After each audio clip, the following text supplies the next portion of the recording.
त्यसले खाने मैले मात्रै खाने हो कि आज त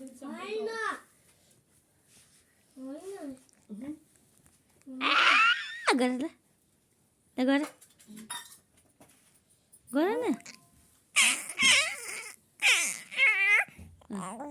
फेरि गर गर गर गरिदिनु भयो